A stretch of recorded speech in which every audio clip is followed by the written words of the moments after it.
નમસ્કાર, જીએસટીવીમાં આપનું સ્વાગત છે। હું છું ભદ્રેશ। આપ જોઈ રહ્યા છો નોન સ્ટેપ અંદાજમાં નેશનલ સમાચાર। ગુજરાત હિંસા દસ્તાવેજી ફિલ્મ પર ચાલી રહેલા વિવાદ વચ્ચે આવકવેરા વિભાગે દિલ્હી અને મુંબઈમાં બ્રિટિશ બ્રોડકાસ્ટિંગ કોર્પોરેશનની ઓફિસો પર સર્વેની કામગીરી હાથ ધરી છે। આ સર્વે સતત બીજા દિવસે પણ હાથ ધરવામાં આવ્યો છે। આ પહેલા આવકવેરા વિભાગની આ કાર્યવાહી અંગે બીબીસીએ એક નિવેદનમાં જણાવ્યું, અમે આશા રાખીએ છીએ કે આ સ્થિતિ વહેલી તકે ઉકેલાઈ જશે।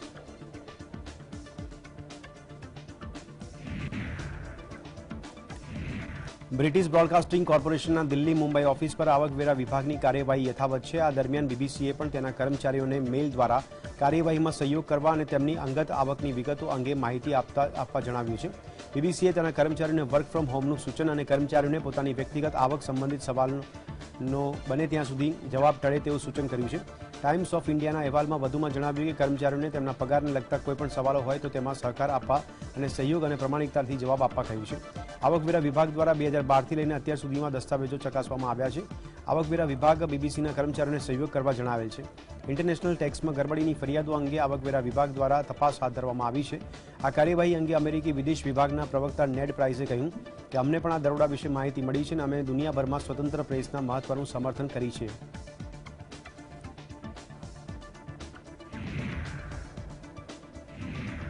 કોઇમ્બતુર અને મેંગલુરુમાં ગત વર્ષે થયેલા વિસ્ફોટ મામલે રાષ્ટ્રીય તપાસ એજન્સીએ તવાઈ બોલાવી છે। તેમજ બુધવારે સવારે તમિલનાડુ, કર્ણાટક અને કેરળમાં દરોડા પાડ્યા હતા।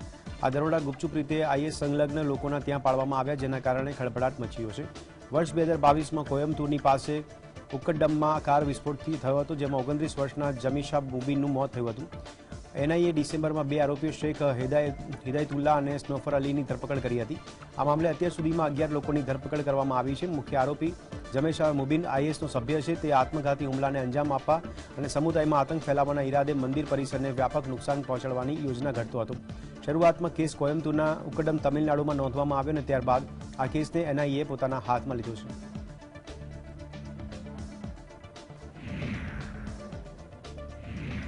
ઝારખંડના પલુમુમાં બે સમુદાયો વચ્ચે વિવાદ બાદ સ્થિતિ તંગ બની ગઈ છે, જેના કારણે જ શહેરમાં કલમ 144 લાગુ કરવામાં આવી છે। સમાચાર મુજબ શિવરાત્રી માટે તેરણ દ્વાર બનાવવામાં મુદ્દે વિવાદ થયો હતો, જે બાદ બંને તરફથી પથ્થરમારો અને આગચંપી થઈ હતી, જેમાં ઘણા લોકો ઘાયલ થયા હતા। સમાચાર અનુસાર શિવરાત્રી માટે પાલુમુના પંકી બજારમાં એક સમુદાય દ્વારા કમાન બનાવવામાં આવી રહી છે, જેના કારણે અન્ય સમુદાય સાથે વિવાદ થયો અને ટૂંક સમયમાં જ વિવાદ એટલો વધી ગયો કે બંને પક્ષો તરફથી પથ્થરમારો અને આગચંપી શરૂ થઈ ગઈ।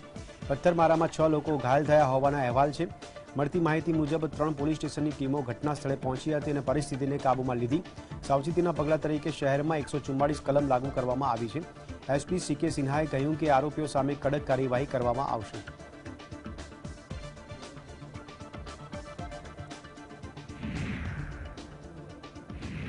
કેન્દ્રીય કેબિનેટની બેઠકમાં વાયબ્રન્ટ વિલેજ યોજનાને મંજૂરી આપી દેવામાં આવી છે। આ પ્રોગ્રામ માટે નાણાકીય વર્ષ 2022-23થી 2025-26 સુધી 4,800 કરોડ રૂપિયાની ફાળવણી કરવામાં આવી છે। આ સ્કીમથી સરહદ પર એક તરફ સુરક્ષા મજબૂત થશે તો ગામડાઓ છોડી શહેરો તરફ ગતિ કરતા લોકોની સંખ્યામાં ઘટશે, તેમજ આવા લોકોને ગામડાઓમાં પુનઃ લાવવાના પ્રયાસ કરવામાં આવશે। અહીં સ્કિલ ડેવલપમેન્ટ અને આંત્રપ્રિન્યોરશિપને પ્રોત્સાહન આપવામાં આવશે। સ્થાનિક પ્રોડક્ટને પણ પ્રમોટ કરાશે। ત્યારે સરહદની સુરક્ષાની દ્રષ્ટિએ કેન્દ્ર સરકારે એક મહત્વનો નિર્ણય લીધો છે। ભારત અને ચીનની સરહદ પર તૈનાત રહેતા અર્ધસૈનિક દળ આઈટીબીપીની 7 અને બટાલિયનનું ગઠન કરાશે। 2966 गांव बनते हैं तो ये उत्तराखंड, हिमाचल प्रदेश, लद्दाख, सिक्किम और अरुणाचल प्रदेश, ये 5 चैन के 4 राज्य और एक यूनियन टेरिटरीज इसमें आती हैं, जिसके 19 जिलों के 46 बॉर्डर ब्लॉक के 2966 गांव को इसमें सम्मिलित किया गया है और पहले चरण में 662 गांव इस पे काम शुरू किया जाएगा वाइब्रेंट विलेजेस प्रोग्राम के। सो मतलब કેન્દ્રીય કેબિનેટે હિમાચલ પ્રદેશની સિંકુલના ટનલ નિર્માણ કાર્યને મંજૂરી આપી છે, જેથી લદ્દાખ માટે ઓલ વેધર રોડ કનેક્ટિવિટી મળી શકશે। આ ટનલની લંબાઈ 4.8 કિલોમીટર હશે, જેના નિર્માણ પાછળ 1,600 કરોડનો ખર્ચ થશે। આ ટનલનું નિર્માણ થવાથી સૈન્ય દળોની જમીની મૂવમેન્ટ વધશે અને આ ઉપરાંત કેન્દ્રીય કેબિનેટે ભારત ચીન એલએસસી પર તૈનાત રહેનારા આઈટીબીપી માટે 7 નવી બટાલિયન 9,400 કર્મચારીઓને એક સાથે ઓપરેશનલ બેઝની મંજૂરી આપવામાં આવી છે। और मनाली, उपसी, लेह पर इस रास्ते पर अटल टनल बनी है।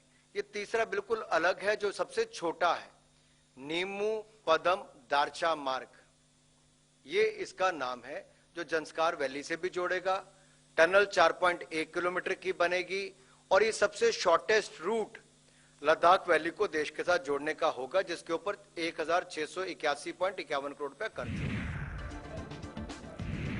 હિન્ડનબર્ગ રિસર્ચ દ્વારા લગાવવામાં આવેલા આરોપોને ધ્યાનમાં રાખી અદાણી જૂથની કંપનીઓ સામે સુપ્રીમ કોર્ટમાં વધુ એક અરજી થઈ છે, જેના પર સુનાવણી માટે સુપ્રીમ કોર્ટ રાજી થઈ છે. અદાણી જૂથની કંપનીઓ સામે સુપ્રીમ કોર્ટના જજની અધ્યક્ષતામાં તપાસ કરવાની માંગને લઈને નવી અરજી કરી છે, જેને લઈને મુખ્ય ન્યાયાધીશ ડીવાય ચંદ્રચૂડ અને જસ્ટિસ પીએસ નરસિમ્હાની બેન્ચે આ અરજી પર ધ્યાન આપતા કહ્યું છે કે આ અરજી પર ઝડપી સુનાવણીની જરૂર છે. કોંગ્રેસ નેતા જયા ઠાકુર દ્વારા દાખલ કરવામાં આવેલી અરજી પર સુનાવણી માટે 17 ફેબ્રુઆરીનો દિવસ નક્કી કરાયો છે. કોંગ્રેસ નેતા જયા ઠાકુરે એલઆઈસી અને એસબીઆઈની અદાણી એન્ટરપ્રાઇઝમાં મોટા પ્રમાણમાં જાહેર ધનના રોકાણની ભૂમિકાની પાસ માટે નિર્દેશ આપવાની પણ માંગ કરી છે.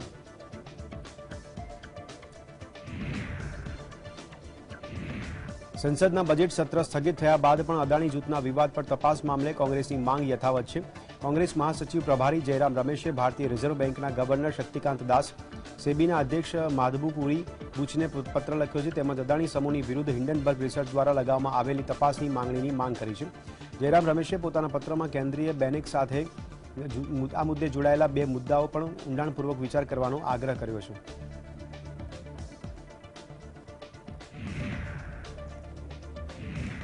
કોંગ્રેસ નેતા જયરામ રમેશે પત્રમાં લખ્યું છે કે આરબીઆઈએ આર્થિક સ્થિરતા માટેના જોખમોની તપાસ અને નિયંત્રણની ખાતરી કરવી જોઈએ.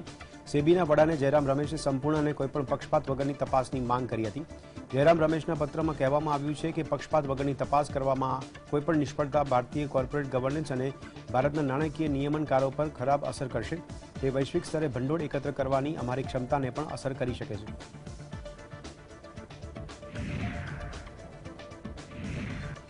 ઉત્તર પ્રદેશના સમાજવાદી પાર્ટીના નેતા આઝમ ખાનના પુત્ર અબ્દુલ્લા આઝમનું ધારાસભ્ય પદ છીનવાયું છે. અબ્દુલ્લા આઝમની સ્વાર ટાંડા બેઠક પરથી ચૂંટણી યોજવામાં આવી જઈ રહી છે, જ્યારે વિધાનસભા સચિવ તરફથી સૂચના જાહેર કરવામાં આવી કે સ્વાર ટાંડા બેઠક પર ફરીથી ચૂંટણી યોજાશે. આ અગાઉ અબ્દુલ્લા આઝમનું ધારાસભ્ય પદ છીનવાયું છે, ત્યારે ખોટા પ્રમાણપત્ર કેસમાં તેમની 2 વર્ષની સજા થઈ છે, જેના કારણે તેમનું ધારાસભ્ય પદ છીનવાયું છે. ઉલ્લેખનીય છે કે 15 વર્ષ જૂના કેસમાં આઝમ ખાન દોષી ઠરેલા છે અને મુરાદાબાદની અદાલતે તેમને 2 વર્ષની સજા ફટકારી છે, જેથી વિધાનસભા સચિવાલયે તેનું સભ્યપદ રદ કર્યું છે.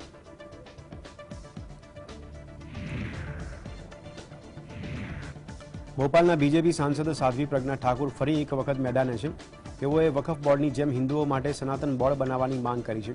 તેમણે કહ્યું કે મોદી શાસનમાં હવે હિન્દુઓને ન્યાય મળી રહ્યો છે, પરંતુ અન્ય પંથની જેમ હિન્દુ ધર્મ માટે પણ સનાતન બોર્ડ હોવું જોઈએ, જેમ કે મુસ્લિમો માટે વકફ બોર્ડ છે. પ્રજ્ઞા ઠાકુરે સનાતન બોર્ડની રચનાની માંગ પર વધુમાં કહ્યું કે તેનાથી આપણા અગણિત મંદિરો સ્વતંત્ર બનશે અને તેમાં ભવ્યતા આવશે. પ્રજ્ઞા ઠાકુરે એવી પણ માંગ કરી છે કે હિન્દુ ધર્મ કાયદા પ્રમાણે ચાલે છે, પરંતુ વિડંબણા એ છે કે હિન્દુ મંદિરોના ટ્રસ્ટ સરકારના હાથમાં છે. તેઓ મુક્ત હોવા જોઈએ અને હિન્દુઓની સંપત્તિ હિન્દુઓ માટે જ ઉપયોગી હોવી જોઈએ. આ પૈસા સનાતનના વિકાસ માટે વાપરવા જોઈએ. और हिंदू का धन यानी श्रद्धा का दान जो मठ और मंदिरों में लगता है, वह हिंदुओं के विकास, हिंदुओं के बच्चों के पढ़ाई लिखाई में, उनके रोग निदान में, मंदिरों के भव्य निर्माण में और हमारे सनातन के विकास में लगना चाहिए. यही हमारी प्रक्रिया है और इसलिए यदि सनातन बोर्ड की आवश्यकता पड़ी तो वो बनना ही चाहिए और इसकी कुछ और चीजें इसमें सम्मिलित करके इसकी डिमांड रखना स्वाभाविक है. રાષ્ટ્રીય સ્વયંસેવક સંઘે અયોધ્યામાં 100 એકર જમીન મુખ્યાલય બનાવવા માટે માંગી છે. આ મુખ્યાલયમાં સંઘના કાર્યકર્તાઓના રહેવાની વ્યવસ્થા હશે. સંઘ સાથે જોડાયેલા લોકો આ જમીન ગ્રીનફિલ્ડશીપ યોજનામાં ઈચ્છે છે. હાલ આરએસએસનું મુખ્યાલય નાગપુરમાં છે. જો સંઘને હાઉસિંગ ડેવલપમેન્ટ બોર્ડ માટે જમીન ફાળવવામાં આવે છે તો અહીં તેનું મુખ્યાલય બની જશે, તો સંઘનું દેશમાં સૌથી મોટું મુખ્યાલય બની જશે. 27 સપ્ટેમ્બર 1925 વિજયાદશમીના દિવસે આરએસએસની સ્થાપના કરવામાં આવી હતી. 2025માં આ સંગઠન 100 વર્ષનું થઈ જશે, એટલે કે આ વર્ષે આરએસએસની સ્થાપનાનું શતાબ્દી વર્ષ છે.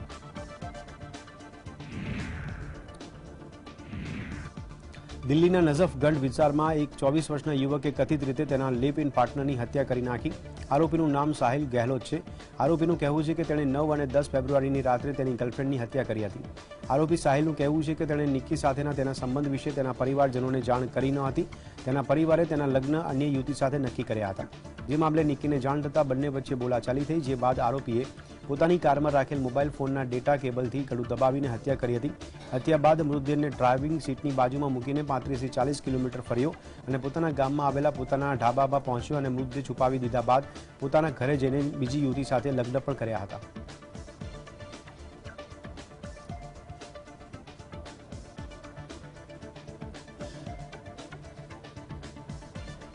बाहर लड़कियों को भेजने में बड़े संकोच होगा लोगों को कि इस तरह के वाक़े होते रहे तो कैसे कोई बच्ची सुरक्षित रहेगी और कैसे माँ बाप उसको बाहर भेजेंगे. अब यहाँ पर देख रहे हैं कितना माँ बाप का क्या बुरा हाल हो रहा है.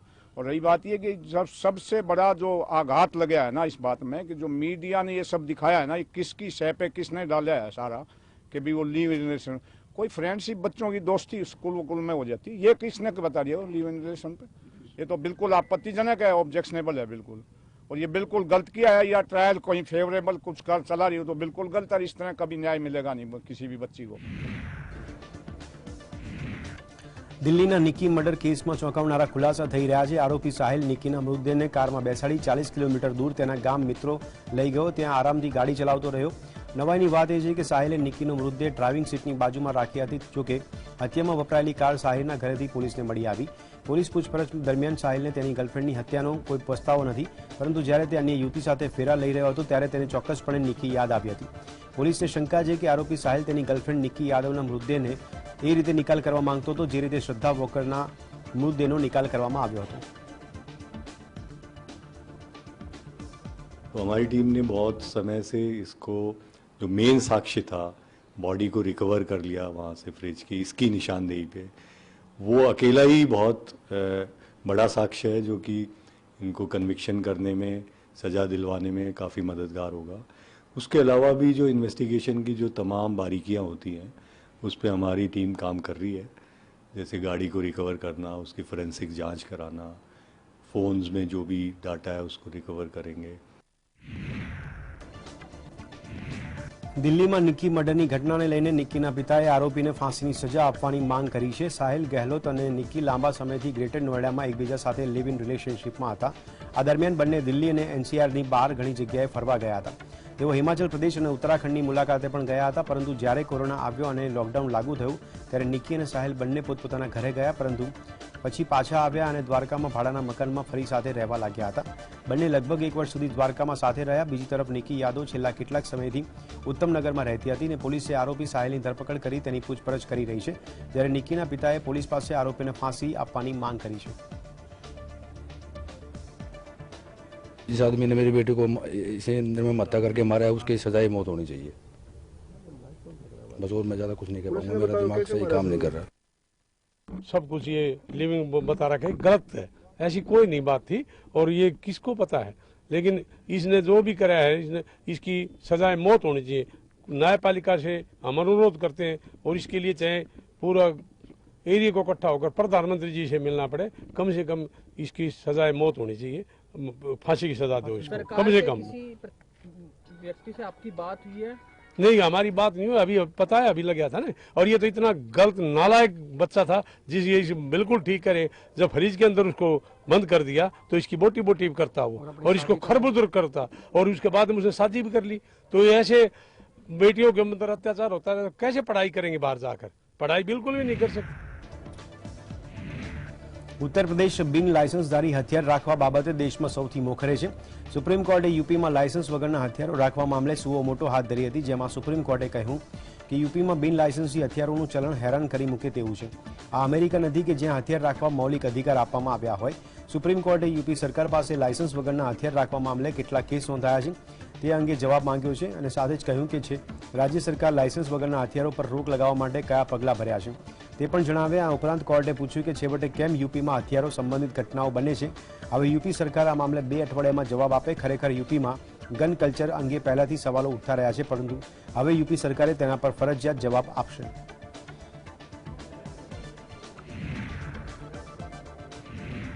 સેન્ટ્રલ બોર્ડ ઓફ સેકન્ડરી એજ્યુકેશનની ધોરણ 10 અને 12ની બોર્ડની પરીક્ષાનો પ્રારંભ થયો. સીબીએસઈએ 2023ના સમયપત્રક બહાર પાડ્યું છે, જે મુજબ ધોરણ 10ની 21 માર્ચ સુધી અને ધોરણ 12ની 5મી એપ્રિલ સુધી 2023 સુધી પરીક્ષાઓ ચાલશે। દર વર્ષે કુલ 38 લાખથી વધુ વિદ્યાર્થીઓ બોર્ડની પરીક્ષા આપે છે, જેમાંથી 21,86,940 વિદ્યાર્થીઓ હાઈસ્કૂલમાં છે, તો 16,96,770 વિદ્યાર્થીઓ ઇન્ટરમીડિયેટમાં છે। કોવિડ-19ને કારણે 2020થી ગત 2 વર્ષ સુધી પરીક્ષાઓ પ્રભાવિત થયા બાદ હવે વિદ્યાર્થીઓ પાછા સામાન્ય રીતે બોર્ડની પરીક્ષાઓમાં સામેલ થયા છે, એટલે કે કોરોના મહામારી બાદ સીબીએસઈ બોર્ડે જૂની પેટર્નની પરીક્ષાનું આયોજન કર્યું છે। मेरे यहाँ से 100 बच्चे यहाँ पे पेपर देने आए हैं और सारे बच्चे डेफ एंड डम हैं। तो इन लोग की मतलब क्या कैसे आप लोग तैयारी कराते हैं, क्योंकि ये बोल सुन नहीं सकते हैं?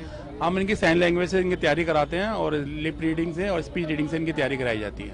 आज तो क्योंकि पेंटिंग का पेपर है, तो हाँ जी, थ्योरी का पेंटिंग का थ्योरी का पेपर है, इनकी प्रैक्टिस तैयारी अच्छी से हुई हुई है, सब बच्चों ने याद किया हुआ है और इसमें ऑब्जेक्टिव क्वेश्चन भी आते हैं और बच्चे आराम से कर लेंगे। કાશ્મીર હિમાચલમાં ભારે હિમવર્ષાના કારણે મેદાની વિસ્તારમાં ઠંડીનું પ્રમાણ વધવાની આગાહી કરવામાં આવી છે। હાલ દિવસે ગરમીના કારણે તાપમાનમાં સામાન્ય વધારો થયો છે, જોકે ગુજરાતમાં રાત્રિ તાપમાનમાં ઘટાડો થવાની તથા દક્ષિણ ભારતમાં વરસાદની શક્યતા છે। પશ્ચિમ ઉત્તર પ્રદેશ અને હરિયાણાના વિસ્તારોમાં સવારે તીવ્ર ગતિએ પવન ફૂંકાયો હતો, જેથી વાતાવરણ ઠંડુ થયું હતું, જોકે દક્ષિણ ભારતના અનેક ભાગોમાં વરસાદનો પ્રકોપ જોવા મળ્યો, જેથી તાપમાનમાં ઘટાડો નોંધાયો છે। આ સાથે હવામાન વિભાગે દેશના અનેક વિસ્તારોમાં ગાજવીજ સાથે વરસાદની ચેતવણી આપી છે। હવામાન વિભાગ મુજબ ગુજરાત, બિહાર, રાજસ્થાન, ઉત્તર પ્રદેશ, મધ્યપ્રદેશ સહિત કેટલાક રાજ્યોમાં લઘુત્તમ તાપમાનમાં 3 ડિગ્રી સુધીનો ઘટાડો જોવા મળી શકે છે।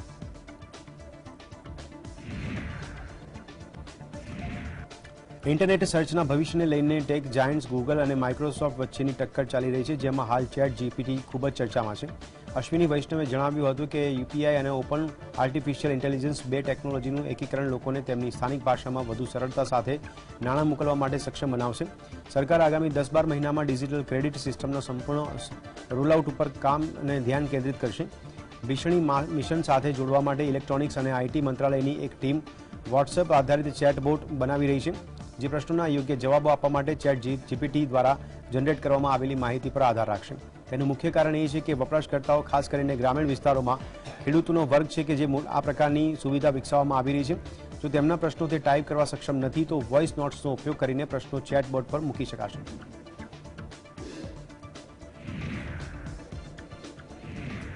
વિશ્વના સૌથી ધનાઢ્ય વ્યક્તિ અને ટ્વિટરના માલિક એલોન મસ્ક હરહંમેશ હટકે કામ કરવા માટે જાણીતા છે।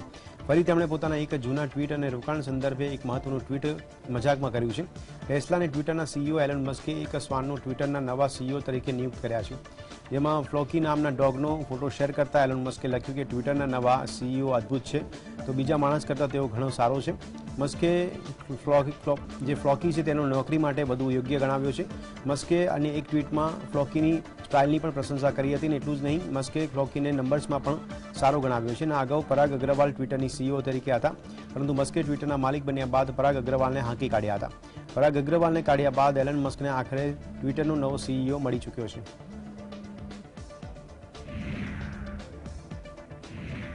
પાકિસ્તાનની આર્થિક સ્થિતિ દિવસે ને દિવસે કથળી રહી છે। આર્થિક સ્થિતિ બગડ્યા બાદ પાકિસ્તાને આખી દુનિયા પાસેથી અબજો રૂપિયાની લોન લીધી છે।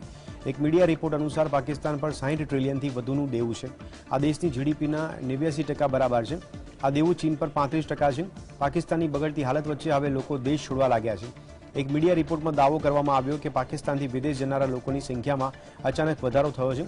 એક માહિતી અનુસાર વર્ષ 2022માં 8 લાખથી વધુ લોકોએ પાકિસ્તાન છોડ્યું હતું। 2021ની સરખામણીએ દેશ છોડીને જતા લોકોની સંખ્યામાં 200%નો વધારો થયો છે।